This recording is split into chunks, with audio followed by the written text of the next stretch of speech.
उत्तराखंड और हिमाचल में कुदरत ने जो कहर बरपाया है उसके निशान बहुत व्यथित करने वाले हैं और गहरे हैं।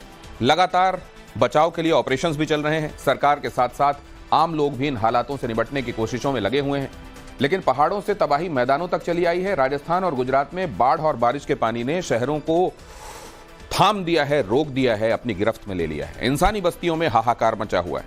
वाराणसी में गंगा विकराल रूप ले चुकी हैं। तबाही की इन्हीं तस्वीरों के साथ ग्राउंड जीरो से बिग एंड बोल्ड की पहली एक्सक्लूसिव रिपोर्ट।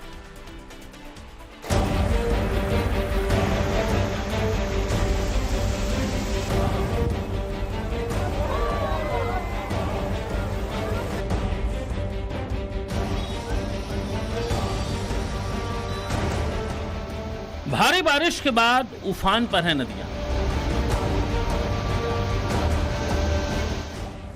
पानी के तेज बहाव ने इंसानी बस्तियों में तबाही से तांडव मचा रखा है। देश के तमाम हिस्सों में बारिश के पानी ने जिंदगी मुश्किल कर दी है। बाढ़, बारिश और बहती जिंदगी की तस्वीरें हिलाकर रख देने वाली हैं। पहाड़ों से लेकर मैदानों तक मौत नाच रही है। फटते बादल, गिरते पहाड़ और विकराल होती नदियों ने सब कुछ अपनी आगोश में ले लिया है। कुदरत के इस कहर से कैसे इंसान खुद को बचाए, ये बड़ा सवाल है। रात के अंधेरे में एक बस पानी के प्रहार की चपेट में आई तो दर्जनों जिंदगियों के सामने मौत नाचने लगी। रात का वक्त होने की वजह से बस में सवार लोगों को कहीं से कोई मदद नहीं मिल पाई। इस हादसे में बस चालक के बहने की खबर है।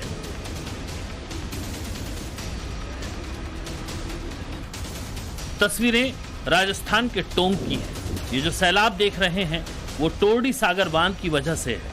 हादसे की खबर लगते ही मालपुरा पुलिस और एसडीआरएफ की टीम मौके पर पहुंची, लेकिन तब तक काफी देर हो चुकी थी। फिलहाल रोडवेज के चालक को खोजा जा रहा है। बाकी बस में सवार लोगों ने जैसे तैसे इस जल प्रहार से खुद को बचाया है, लेकिन सही आंकड़ा अभी किसी के पास नहीं कि बस में सवार सभी लोग बच पाए या नहीं।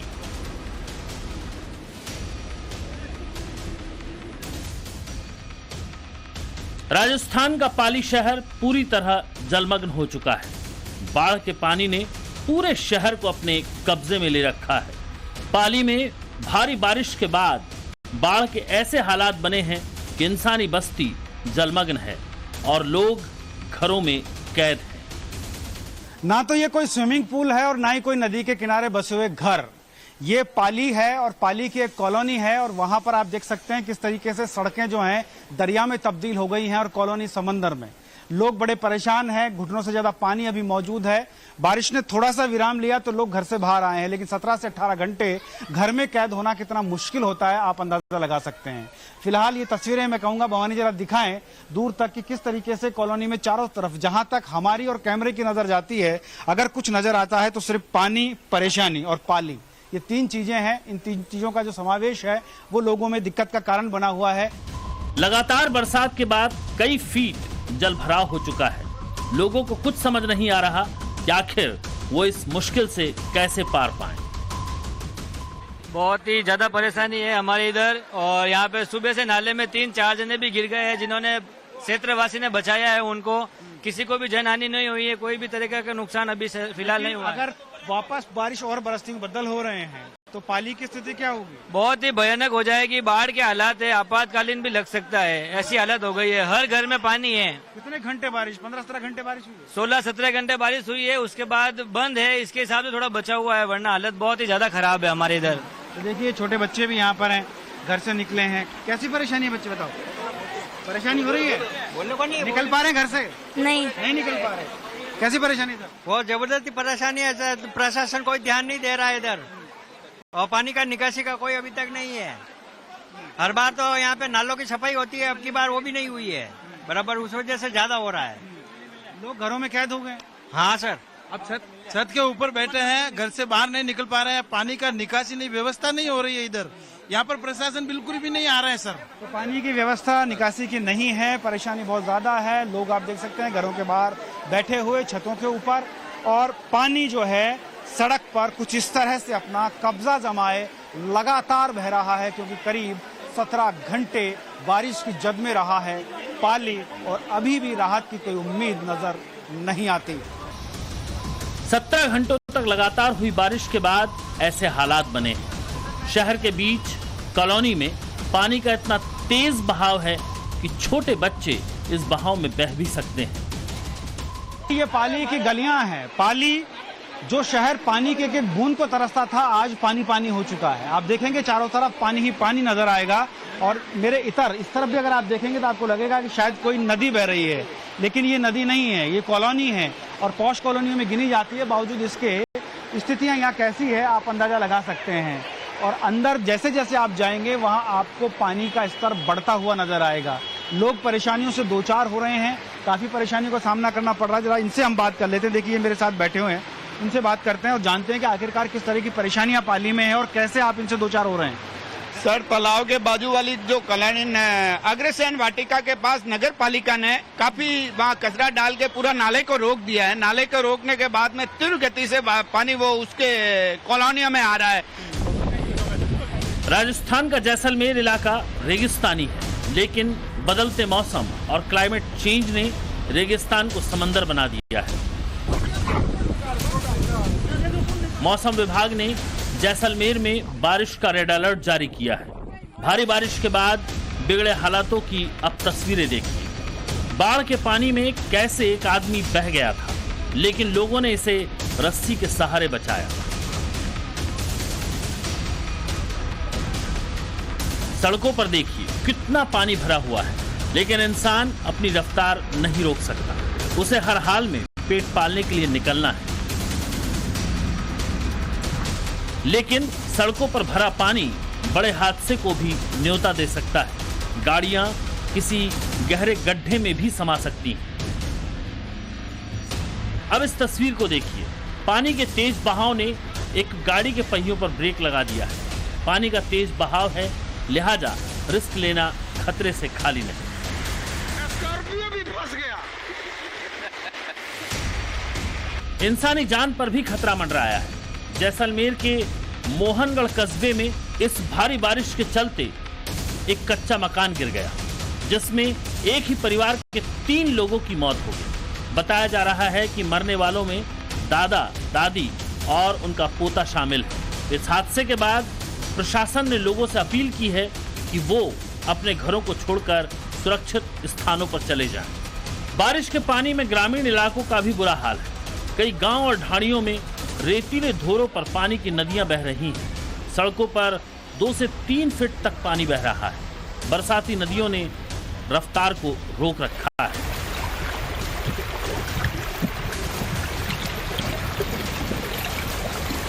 लगातार हो रही भारी बारिश से विश्वविख्यात सोनार किले के जर्जर मकानों पर खतरे के बादल मंडरा रहे हैं। वहीं जैसलमेर के सोनार दुर्ग की दीवारें भी क्षतिग्रस्त हो चुकी हैं। राजस्थान के जोधपुर में भी बाढ़ के हालात बने हुए हैं। पूरा शहर जलमग्न है, जगह जगह पानी भरा हुआ है। जानकारी के मुताबिक जोधपुर के बनाड़ रोड पर पानी भरने की वजह से कई इलाकों का कनेक्शन कट चुका है। हाईवे के पास बसी बस्तियों के लोग अपने अपने इलाकों में फंसे हुए हैं। मुश्किल की बात यह है कि ये परेशानी अभी खत्म नहीं होने वाली है।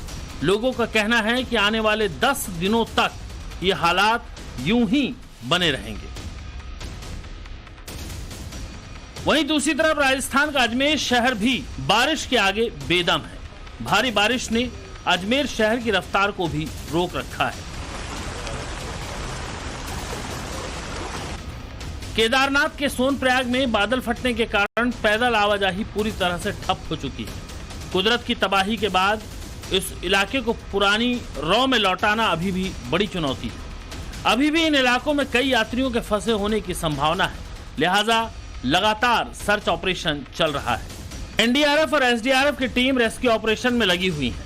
ड्रोन से ली गई तस्वीरों में आप देख सकते हैं कि कैसे जवान पुल का निर्माण कर रहे हैं ताकि लोग इन पुलों के सहारे मुख्य रास्तों पर आ सके। केदार त्रासदी को आज छठा दिन हो गया। एनडीआरएफ और एसडीआरएफ ने करीब 150 लोगों का रेस्क्यू किया। जंगल पट्टी से भी 161 लोगों को एनडीआरएफ की टीम लेकर पहुंची। सेना ने सोनप्रयाग की मंदाकिनी नदी पर पैदल पुल बनाया है। सेना के पैदल पुल बनाने की वजह से रेस्क्यू आसान हो गया है। जो खबर है उसके मुताबिक केदारनाथ पैदल मार्ग पर अभी भी रेस्क्यू जारी है। रास्तों को ठीक करने के लिए जगह जगह पीडब्ल्यूडी के कर्मचारी तैनात हैं। कुल्लू के मलाना से एक तस्वीर सामने आई है। 2 अगस्त को मलाना में बादल फटने के बाद मलाना बांध टूट गया था। पानी के तेज बहाव की वजह से गांव को बाकी जगहों से जोड़ने वाली सड़क भी बह गई थी, जिसे अब यहां के स्थानीय लोग अपने खर्चे पर फिर से तैयार कर रहे हैं। आम लोगों की बिना किसी सरकारी मदद के ये भागीदारी की तस्वीरें सोशल मीडिया पर वायरल हैं। लोगों का कहना है कि वो आने वाले 2 दिनों में करीब 60 फीट चौड़ा पुल बनाकर तैयार करने वाले हैं। इधर उत्तराखंड के मुख्यमंत्री पुष्कर सिंह धामी की हवाई सर्वेक्षण की तस्वीरें आई हैं। धामी ने रुद्रप्रयाग के आपदा से प्रभावित क्षेत्रों का हवाई निरीक्षण किया। पुष्कर ने स्थानीय जनप्रतिनिधियों और उच्च अधिकारियों के साथ बैठक कर अतिवृष्टि से प्रभावित इलाकों में राहत और बचाव कार्यों की समीक्षा भी की। इस दौरान आपदा से क्षतिग्रस्त हुए मार्गों और पुलों को ठीक करने के लिए किए जा रहे कार्यों की विस्तृत जानकारी भी ली। कुदरत के कहर से कांपे उत्तराखंड में अभी तक 15,000 से अधिक लोगों का रेस्क्यू किया जा चुका है। मुख्यमंत्री धामी ने कहा कि हमारी सरकार जल्द से जल्द श्री केदारनाथ यात्रा मार्ग को पहले की तरह संचालित करेगी। पुष्कर का कहना था कि कल से केदारनाथ की हेली यात्रा शुरू होगी। 1 सप्ताह में पैदल यात्रा को शुरू कर दिया जाएगा। साथ ही हेली यात्रा में 25% छूट का भी मुख्यमंत्री ने ऐलान किया है। इधर हिमाचल प्रदेश के लाहौल स्पीति के दारचा में बादल फटने और लगातार बारिश के बाद कुदरत ने जो तबाही मचाई उसने हर किसी को कपा दिया था। कई पुल क्षतिग्रस्त हो गए थे। सैकड़ों पर्यटक इस हादसे में फंस गए और अभी भी कुछ लापता हैं। ऐसे में पूरे इलाके का ड्रोन से सर्च ऑपरेशन चल रहा है। पहाड़ों पर हुई बारिश का असर अब नीचे उतरा है। वाराणसी में गंगा का जल स्तर बढ़ने लगा है। फिलहाल गंगा का जल स्तर 5 सेंटीमीटर प्रति घंटे की रफ्तार से बढ़ रहा है, जिसकी वजह से बाढ़ के हालात बने हुए हैं। कहा जा रहा है कि अगर जल स्तर में इसी तरह बढ़ोतरी होती रही तो गंगा 72 घंटे में अपना विकराल रूप ले लेगी और वाराणसी की गलियों में गंगा दस्तक दे देगी। फिलहाल गंगा का जल स्तर 66 मीटर के ऊपर है, जो खतरे के निशान से 6 मीटर अभी नीचे है। काशी के सभी 84 घाटों पर वाटर कर्फ्यू का मंजर है। बाढ़ के हालात को देखते हुए घाटों पर बड़ी और छोटी नावों पर पूरी तरह प्रतिबंध लगा दिया गया है। इसके अलावा लोगों को सतर्क रहने की हिदायतें दी जा रही हैं। गंगा के इस रौद्र रूप को देखते हुए विश्व प्रसिद्ध गंगा आरती दशाश्वमेध घाट की छत पर हो रही है। जो हालात बनते जा रहे हैं उसके मद्देनजर स्थानीय प्रशासन ने चाहे छोटी नाव हो या फिर बड़ी नाव हो, उन पर पूरी तरीके से प्रतिबंध लगा दिया गया है। इसके अलावा आप देखिए कि जो गंगा का जो जलस्तर है, जिस रफ्तार से जो लहरें हैं, उसकी वजह से कहा यह जा रहा है कि किसी तरीके का नौकायन नहीं किया जाएगा। खासतौर से सेफ्टी के पॉइंट ऑफ व्यू से ये निर्णय लिया गया है।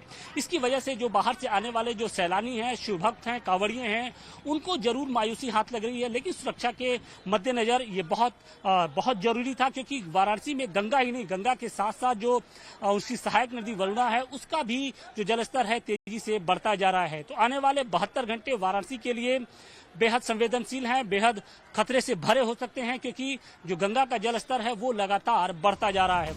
गुजरात के नवसारी के देसरा से देखिए, भारी बारिश के बाद निचला इलाका किस तरह जलमग्न हो चुका है। बाढ़ की ऐसी तस्वीर है जहां जिधर नजर दौड़ाओ उधर ही पानी नजर आ रहा है।